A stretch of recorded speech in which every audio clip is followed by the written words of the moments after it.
Visual diagnosis, let's talk about aspects of tongue diagnosis.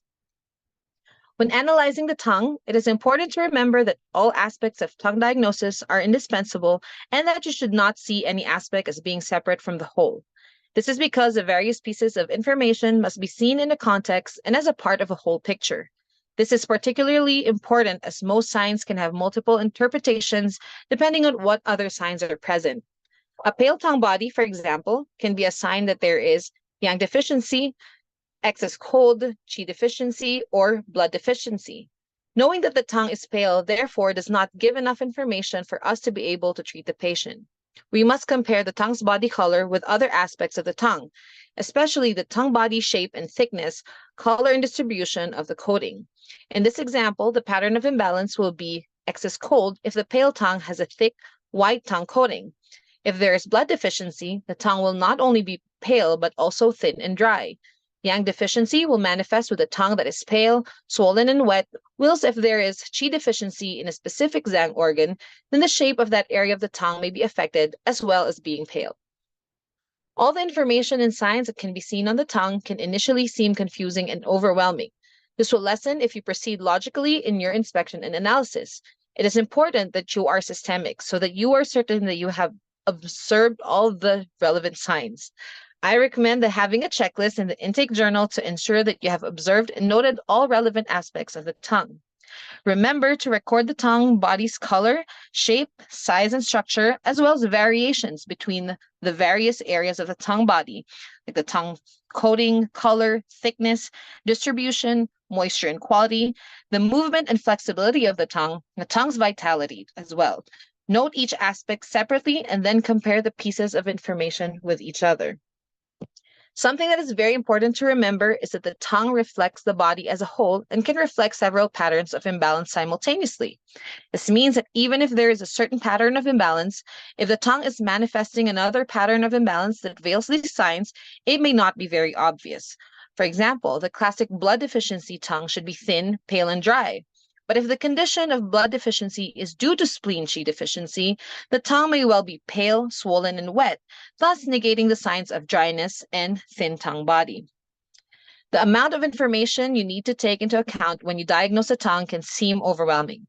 Personally, one can think that instead of laboriously learning by heart all the various colors, shapes, coating, etc., and what each of these signs indicate, it is easier to try and think about how these changes will have arisen. That is, what dynamic process create these changes. For example, if the tongue is pale, instead of having to remember that a pale tongue is a sign of qi deficiency, blood deficiency, yang deficiency, and excess cold, you can think to yourself, why does the tongue look pale? What could the dynamic be behind this change? The tongue can be pale because there is too little blood in the tissue of the tongue. This lack of blood in the tissue can be because there is too little blood in the body in general, that is, a pattern of blood deficiency, or because something is either preventing the blood from reaching the tongue, like excess cold, or blood is not being lifted up to the tongue, like with qi deficiency or yang deficiency. The first impression we get from the tongue is whether there is Shen. Shen in this context means vitality and refers to the general appearance of the tongue. It is the same kind of Shen that we talk about as being visible when the eyes or face have Shen. A tongue with Shen radiates vitality, flexibility, and is not limp or stiff. The tongue should radiate the same energy that a live fish has, not a fish that has been lying around for a couple of days on a fishmonger slab. Shen in this context is mainly used for prognosis. A tongue with Shen means that although there may be signs of a serious imbalance in the body, the patient's zhang qi is still strong and pathogenic qi is not deeply rooted. This means that the imbalance can be rectified. The absence of Shen in these situations, though, is serious and can indicate that the condition is deep-rooted and therefore more difficult to rectify. The tongue color refers to the color of the tongue body itself and not the coating. If the coating is so thick that you cannot see the tongue body, the colors on the underside of the tongue may give an indication of the color of the tongue surface. The color of the tongue can be used to diagnose conditions of heat, cold, yin deficiency, yang deficiency, qi deficiency, and blood deficiency, as well as the state of the zangfu organs. The color of the tongue can give an idea of how deep pathogenic qi has penetrated into the body. The color should always be seen in relation to the shape of the tongue. These two aspects cannot be seen separately from each other, and they are the single most important aspect of tongue diagnosis. In cases where you are unsure of your tongue diagnosis because of conflicting information, it is the tongue's color that should determine the diagnosis, because it is the most important aspect.